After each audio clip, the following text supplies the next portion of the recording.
Nike is an iconic brand, going all the way back to 1970 when it first introduced the Nike swoosh. But in 2018, allegations of a boys' club culture rocked the brand. Female staff in Beaverton, Oregon began circulating their own surveys among other female staff to get their take on how they were being treated. 30 surveys were circulated, anonymous in each case. They outlined situations in which male co-workers were, quote, sloppy drunk, embracing female employees, or inviting them to work dinners. One survey respondent called Nike, quote, a giant men's sports team where favoritism prevails and females can't possibly play in the sandbox. They became known as the Starfish Surveys, and when CEO Mark Parker saw them, he was horrified. He immediately issued a public apology and a management reshuffle. A short time later, 7,000 Nike female workers were given raises. Women now number 43% of vice presidents at the company, up from 36% 4 years ago. Internal communications has always been critical to company success, but it's evolved over the years from a top-down, what's going on kind of approach to one more about engagement and now inclusion. Today on Stories and Strategies, making internal communications more inclusive, and that means everyone.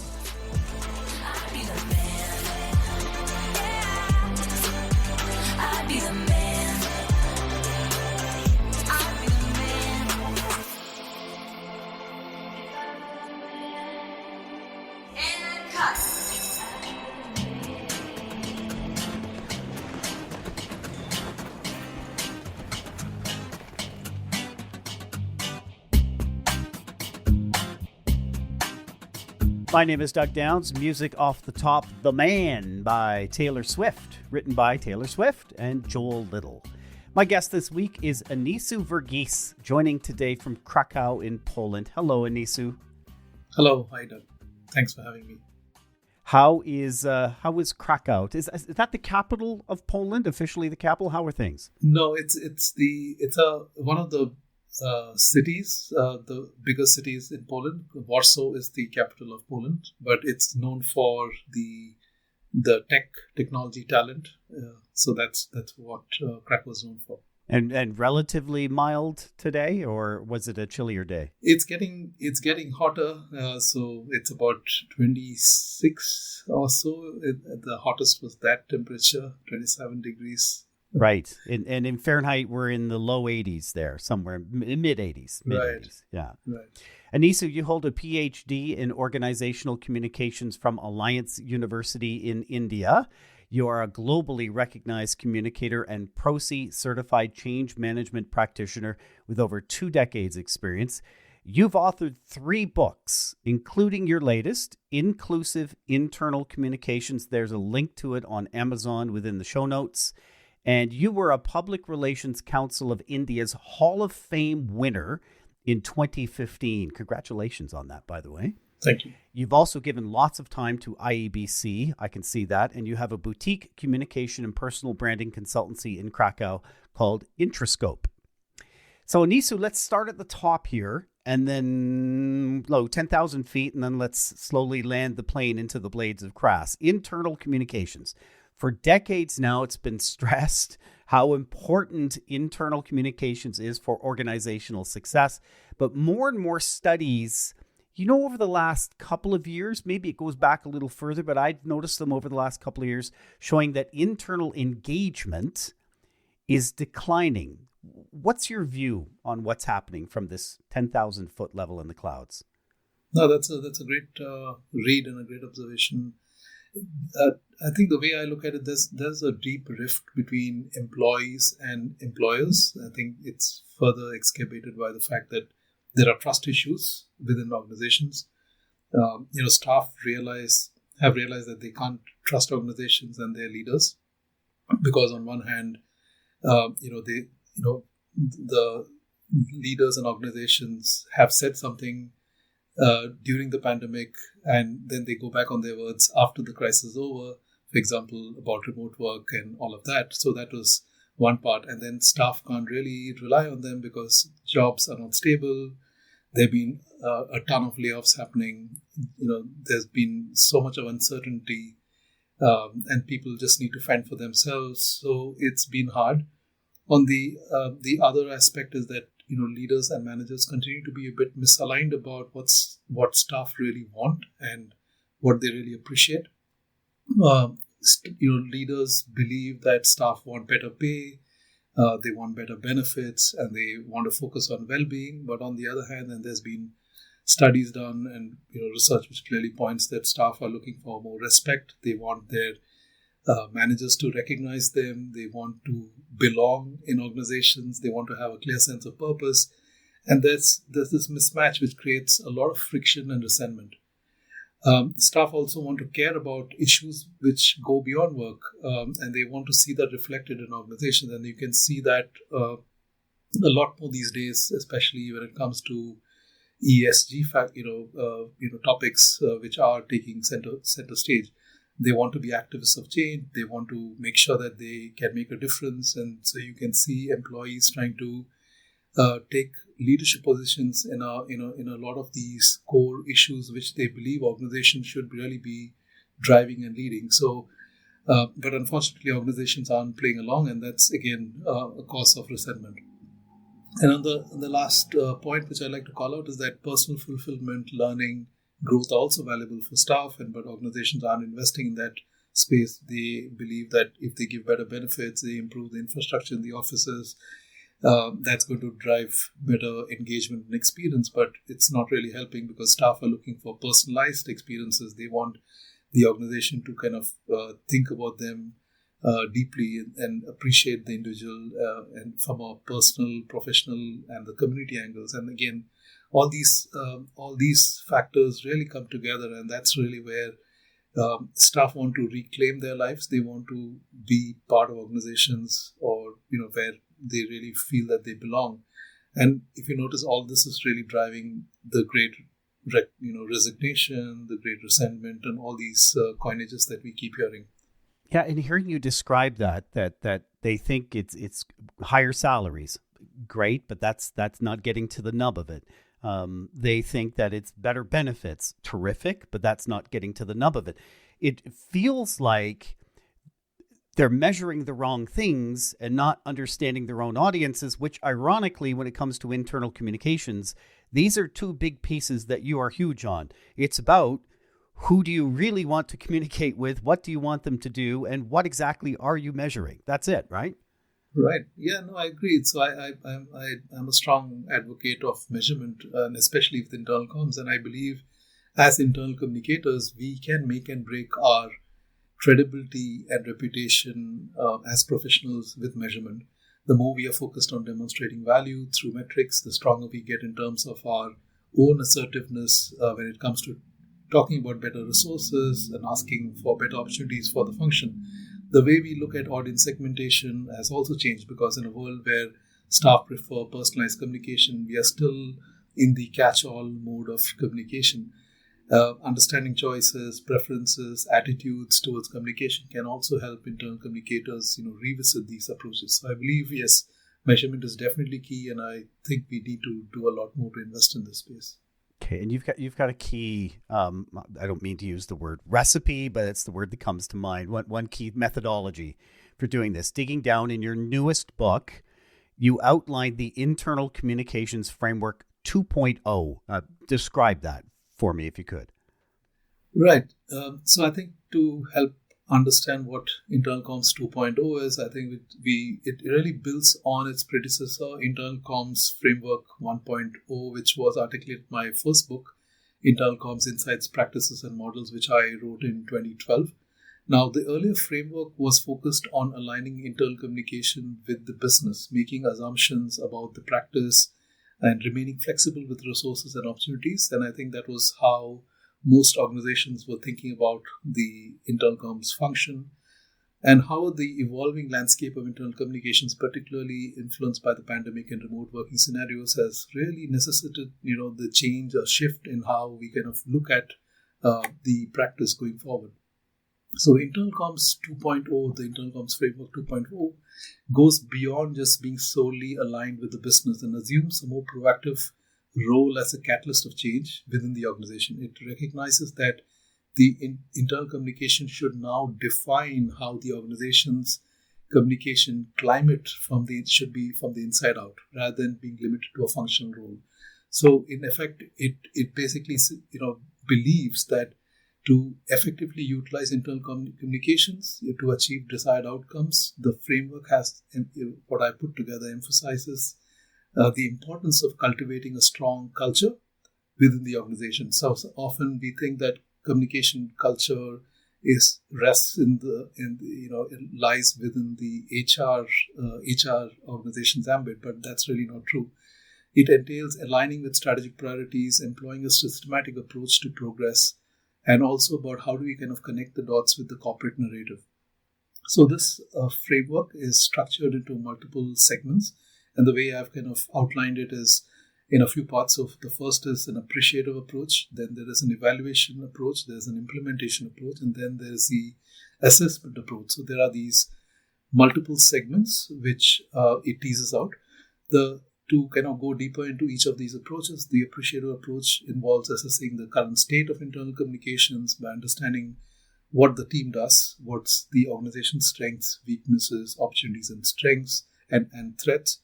And then it looks at insights derived from existing studies, focus groups, or research reports to gain a comprehensive understanding of the comms landscape. Now, this is usually not given a lot of importance. Most of the times, internal communicators kind of dive in to what's happening on the spot, and they kind of make do with what they have on their hands. And I think that's primarily where the gap is.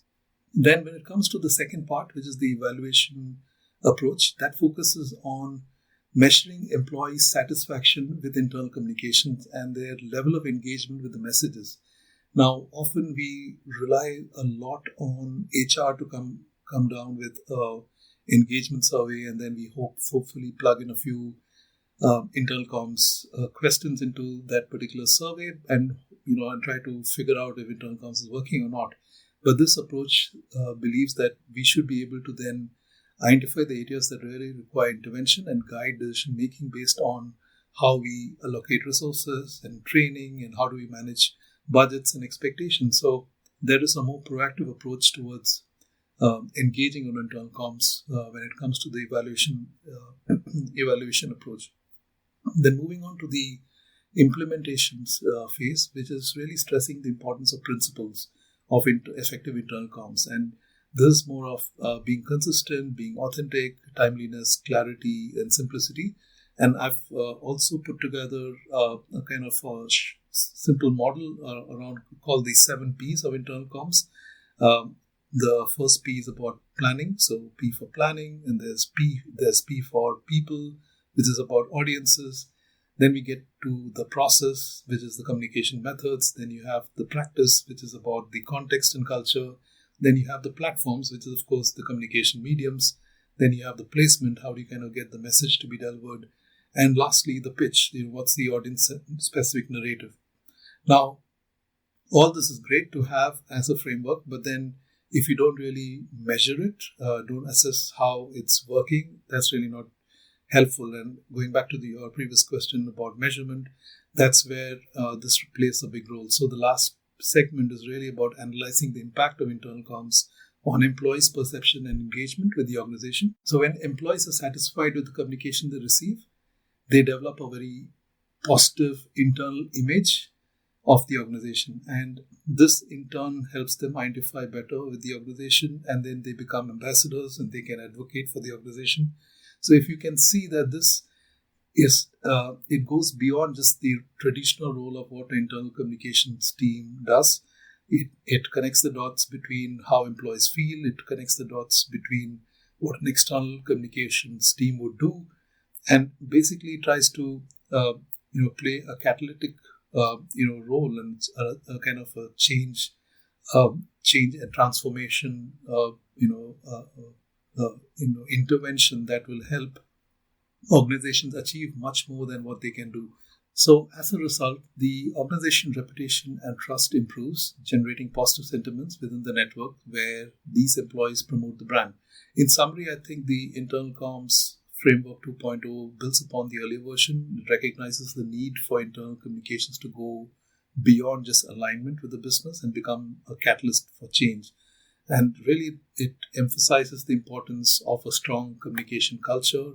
It aligns with strategic priorities. It thinks of a systematic approach to engaging employees and achieving organization's goals. And some of these factors are really not thought as much as we should be thinking about as internal communication professionals.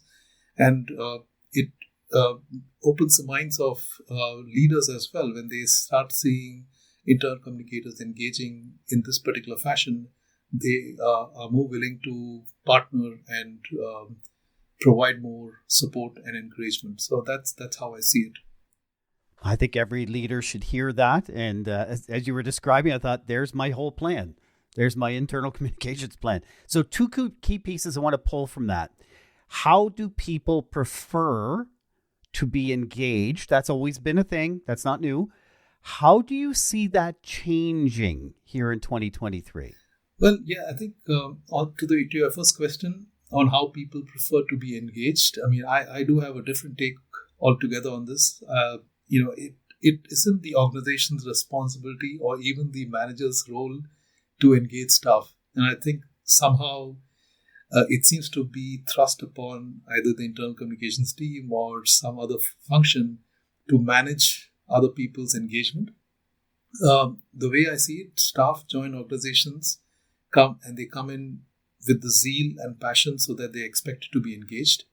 The role of the organization and the managers to ensure that the barriers and bottlenecks that prevent staff from bringing their full self to work are removed so that they can get the support they need and they can deliver high performance. So if organizations are still expecting to engage staff, I think they're doing it wrong. On the narrative question, I think it is consistent and authentic pitch that you want your audience to take away and go and take action on. It isn't a flurry of messages that leaders want to share to make staff happy. To get the most appropriate narrative will mean investing time in learning about the audience, the context, the need, the big picture, and the implications of changes taking place. Internal communicators need to be able to let go at times and not try to control everything because that's really not going to help. In today's world, information is available almost at the fingertips of everyone. So I think the role, staff are smart enough to get the information they think is right from sources they believe is authentic, and that usually is in the corporate channels. So it helps to realize that inviting staff and involving them in the process of creating communication helps immensely because they believe that yes, the organization trusts me in the process, and that way you're doing it right from the start, and you don't have to fake it. So I think that's how I would put it. Aniisu, I almost can't do an episode these days without asking how generative AI, that chat GPT thing, right, is going to play a role. How do you see generative AI coming into play for internal communications? Well, I do understand because when ChatGPT became the thing. I did write on that topic and about whether it was a bane or boon for internal communications. I believe it is a blessing and a huge productivity saver if it's used well and right. So ChatGPT or generative AI isn't a crutch you use when you feel lazy. It's meant to be partnered with to create something better and smarter than what you could have possibly done independently. I do see the potential of it analyzing trends, teasing out insights, providing ideas, building on existing perspectives. It is as good as the prompts that you feed in, and also it's the responsibility of the person, keying in all these prompts to check for what it spews out, because finally there are issues on reliability of sources and content. So it's always helpful to check the output before using it. But I believe, yes, it has potential. It is definitely a game changer if used in the right way. You mean I can't just use it to write all my internal newsletters and get it done in 2 minutes? Well, not as easy as it looks. Maybe if I'm not, that might not be as engaging. Listen, thank you so much for your time today, Aniisu. I really appreciate it. Thank you so much, Doug. Appreciate. Thank you for inviting me for the show. If you'd like to send a message to my guest, Aniisu Verghese, you can email him, and the link is in the show notes. We started this last week. I love seeing all the places around the world where we get consistent and sizable numbers of downloads. Each episode, I'm going to name a location where I can see from our analytics that people are listening, not just, a few people here and there, but that we've actually got numbers. If you happen to live in this location, send me an email and we're going to send you a small gift just to thank you. So for this week, if you are listening in Johannesburg, which is in the Gauteng province in South Africa, I think I'm saying Gauteng right, send me an email, let's say by the end of August 2023. If you live in Johannesburg, email address is doug@storiesandstrategies.ca. We're going to send you a small gift, hoping that you'll mention this podcast to a friend of yours, and that will help the podcast. Thanks for listening.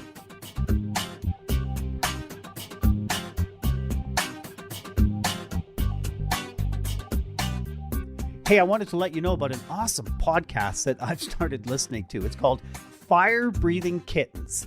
This is an actual play, one-shot podcast that plays, various tabletop role-playing games with a season-long plot.